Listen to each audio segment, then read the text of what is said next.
Yo les postos, bienvenue dans cette nouvelle vidéo.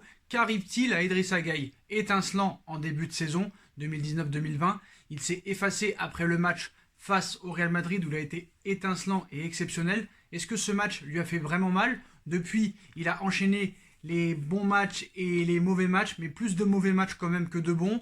On en attendait beaucoup plus de lui, notamment le match contre Saint-Etienne où il a vraiment été pour moi en dessous de tout. Certes, contre le Borussia Dortmund au match retour, il a été assez bon, mais je pense que quand même on en attend plus et que le Paris Saint-Germain, les dirigeants, Thomas Tuchel aussi, en attendaient beaucoup plus d'Idrissa Gueye.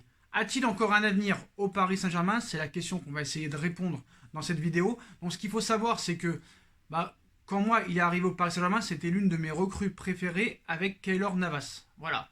Je me suis dit, le Paris Saint-Germain a enfin un gardien et enfin ce milieu de terrain, cette sentinelle, ce numéro 6 que le Paris Saint-Germain attendait tant depuis le départ de Thiago Motta. Même si des pseudo-spécialistes, excusez-moi, nous expliquent que voilà, c'est pas un vrai 6, c'est plus un 8, c'est un joueur box-to-box, qui est un récupérateur de ballon et pas vraiment une sentinelle. Donc chacun se fera son opinion. Pour moi, c'est un joueur, certes, qui est plus 8 que 6, mais qui peut totalement jouer numéro 6. On nous a expliqué que c'était un N'Golo Kanté en un peu sous-côté. Donc moi, quand il arrive au Paris Saint-Germain, j'étais très content. Donc il avait un profil de jeu pour moi très ciblé, voilà, pour renforcer Paris au milieu de terrain. Donc Gueye n'était pas forcément la première option du club parisien. Hein. Son profil a pourtant tapé dans l'œil de Thomas Tuchel, avec notamment, on va dire, une analyse au niveau de la récupération très intéressante. Et c'est ça qui intéressait surtout le Paris Saint-Germain, excusez-moi. Donc en soi, Idrissa Gueye pour moi était vraiment un bon choix. Voilà, quand il est arrivé, moi je me suis dit, je valide totalement. Donc Thomas Tuchel, hein, le répétait, hein, il avait l'envie, il a besoin d'un milieu de terrain défensif absolument, chose qu'il n'avait pas quand il y avait monsieur Antero Henrique. Idrissa Gueye avait failli venir à l'hiver 2019 et ça ne s'était pas fait au dernier moment. Donc pour remplir ses objectifs, on va dire, et viser plus haut possible dans cette Ligue des Champions qui nous fait tant saliver, nous, les supporters et le Paris Saint-Germain, le Paris Saint-Germain veut un renfort dans l'entrejeu. C'est tout à fait normal. Donc ce n'est pas surprenant. Donc l'absence d'un vrai 6, c'était criant dans l'effectif parisien. Et cela ne datait pas d'hier. D'ailleurs, pour moi, ça manque beaucoup à ce poste, toujours. Hein. Donc Paris avait multiplié les mésaventures ces dernières saisons pour compenser les absences de Matuidi, de Rabiot et la retraite de Thiago Motta. Donc, ça ne sert à rien de s'étendre sur le cas Rabiot, hein, qui ne souhaitait pas jouer à cette position et a été mis à l'écart depuis par la direction du club quand il avait refusé de ne pas prolonger depuis son refus. Mais voilà, les ratés ont été légion, on va dire, à Paris, alors que par exemple Benjamin Stambouli, Krikoviak, qui n'ont pas vraiment eu leur chance, hein, et même ils n'ont pas fait l'affaire. Par exemple, Unai Emery avait été contraint de tenter l'expérience, on se rappelle Giovanni Lo Celso, jusqu'au fiasco face au Real Madrid. Donc l'option Lassana Diarra, qui était arrivée libre en janvier 2018, elle n'a pas été concluante. Et voilà, et depuis le début de saison, Tuchel a essayé Marquinhos à ce poste, avec plus ou moins de réussite, on va dire. C'est sûr que Marquinhos, on le préfère en défense centrale. Alors, le Paris Saint-Germain espérait bien stopper enfin ce feuilleton du milieu de terrain et attraper la perle rare pour solutionner ce problème et surtout se prémunir d'un éventuel coup dur, parce qu'on sait qu'avec les blessures au Paris Saint-Germain, c'est récurrent, surtout depuis qu'il y a Thomas Tuchel. Donc pour cela, la cible numéro 1 du PSG au milieu de terrain, c'était Idrissa Gueye. Voilà, parce que avec le dossier Neymar et les autres dossiers qu'il fallait combler, Leonardo n'avait pas le temps et a repris un petit peu les dossiers de Antero Henrique, donc les Herrera, les Gueye et autres consorts. Donc le milieu d'Everton, hein, passé par Lille, a tapé dans l'œil du stuff parisien très très vite et de Thomas Tuchel, même si à l'époque Julian Weigl était aussi dans le viseur du Paris Saint-Germain et lui, Julian Weigl, avait expliqué qu'il voulait venir au Paris Saint-Germain. Voilà. Pour moi, c'était la solution idéale. Je pensais que c'était la solution idéale. Pour moi, c'était un très bon coup pour Paris. Voilà, il a prouvé à Lille et à Everton que c'était un joueur qui pouvait apporter au Paris Saint-Germain. Pour moi, c'était un tacleur d'exception. C'était un profil recherché par notamment Thomas Tuchel. Donc avec Idrissa Gueye, pour moi, le PSG récupérait un vrai profil défensif et un amoureux du duel, avec, on va dire, son sens de l'anticipation et son amour du combat. Pour moi, hein, donc l'international sénégalais s'illustre pour moi dans sa capacité, on va dire, à gratter les ballons. Donc son impact au pressing aussi hein, saute ainsi aux yeux quand on regarde par exemple les matchs d'Everton, où il évolue régulièrement, hein, ils évoluaient Everton régulièrement à deux devant la défense. Voilà, c'est pour moi un vrai récupérateur qui est dur, très très dur, on va dire, sur l'homme. Voilà, Idrissa Gueye, quand il va au duel, il ressort toujours normalement avec le ballon. Et c'est pas ce qu'on a vraiment vu depuis qu'il est au Paris Saint-Germain. Donc voilà. Donc faut se rappeler hein, qu'il avait réalisé le doublé avec Rudy Garcia en 2011, champion de France et vainqueur de la Coupe de France, pour sa première saison pro. Donc faut pas l'oublier. Ses statistiques le démontrent. Hein. On se rappelle, cette saison, il était le... Enfin, pas cette saison, la dernière saison qu'il a fait avec Everton. Il est le deuxième joueur de Première Ligue au nombre de tacles par rencontre, 3,9 par match. Et autant mettre les points, on va dire, sur les i, le récupérateur en chef du Sénégal maîtrise l'art du tacle, comme l'illustre son passage en Première Ligue. Et comme illustre son pourcentage de tacles réussis. On a les chiffres, plus de 80% de tacles réussis. Il récupérait d'ailleurs 2,4 ballons par rencontre, soit le troisième total de Première Ligue parmi les milieux de terrain. C'est quand même assez incroyable et assez impressionnant. Quand tu vois un petit peu le volume de jeu qu'il a, il est aussi conséquent. Il ne compte pas ses courses, c'est un mec qui court, qui ne compte pas ses kilomètres et couvre presque tout sur le terrain. Il a toujours eu des qualités athlétiques exceptionnelles. Même on se rappelle, hein, Rudy Garcia l'avait dit à l'époque de Lille. Il est toujours en mouvement, il est très actif, il a la récupération, il a un peu du N'Golo Kanté, mais dans un mode un petit peu, on va dire, différent, plus dur au duel. Voilà. Donc pour moi, je pense que Paris pouvait compter sur un joueur idéal pour moi pour suppléer Marquinhos quand Marquinhos jouait au milieu de terrain la première année de Tuchel. Donc voilà, capable de jouer relayeur, aussi sentinelle, donc voilà. Donc il peut évoluer sur beaucoup de postes, il est polyvalent. Donc seul bémol pour moi, bah, la qualité de la première relance parisienne s'en ressent. Et ça se ressent cette année. Surtout le match contre Saint-Etienne, on l'a vu. La qualité de la première relance, bah, c'est pas son fort. Voilà, c'est pas son fort. Donc il y a aussi, pour moi, on l'a vu cette semaine contre Saint-Etienne, et on l'a vu aussi cette saison, un apport offensif pour moi très limité. Et c'est ça qui manque au Paris Saint-Germain. De la taille et un apport offensif. Quelque chose que peut apporter par exemple Dominique Sobolzai du Red Bull, ou peut-être Manuel Pellegrini, ou Milinkovic-Savic. Voilà. Donc Idrissa Gueye ne fait bien sûr pas que défendre. Voilà. Il peut aussi casser des lignes avec sa capacité, on va dire, à percuter.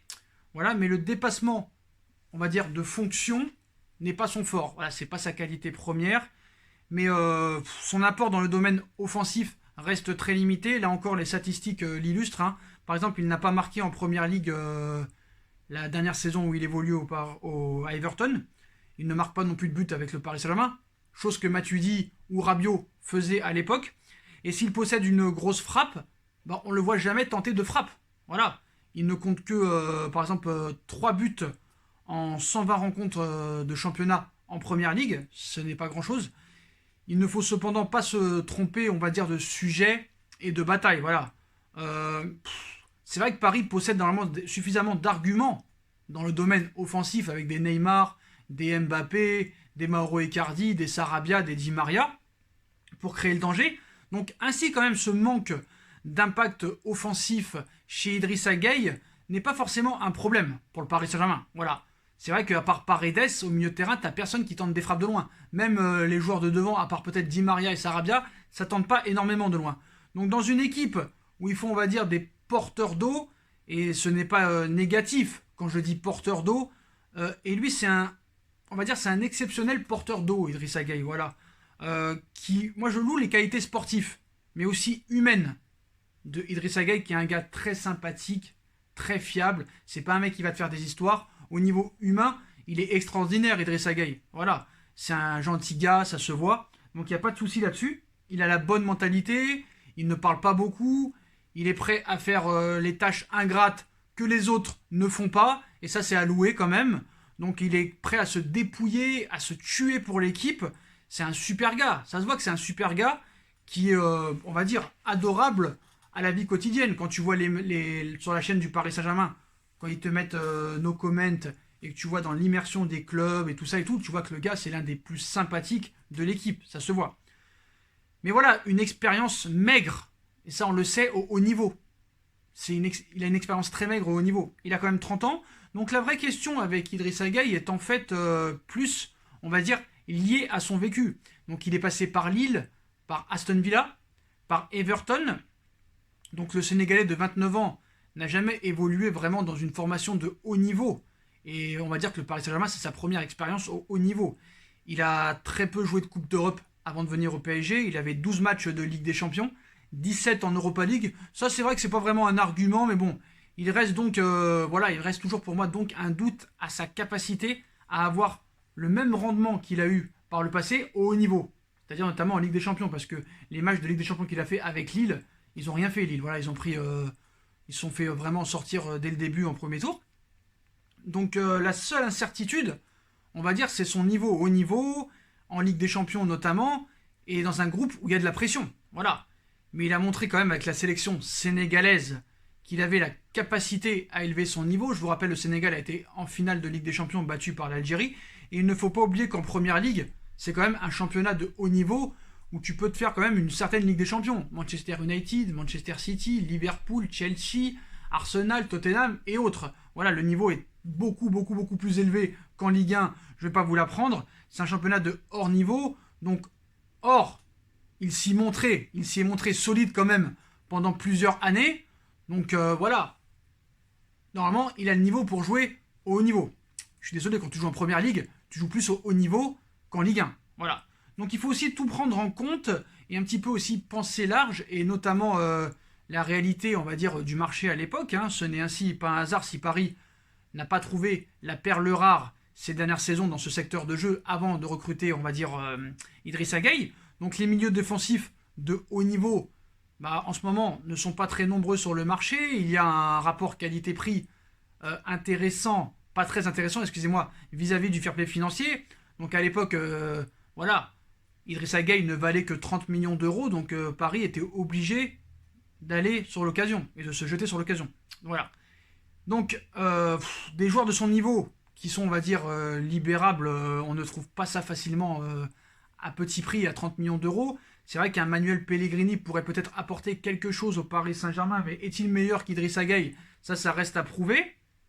Donc, moi je le dis, honnêtement, il a le niveau. Il a le niveau, Idrissa Gueye, pour jouer au Paris Saint-Germain. C'est la bonne personne pour ses qualités d'homme, mais de footballeur, j'en attends beaucoup plus.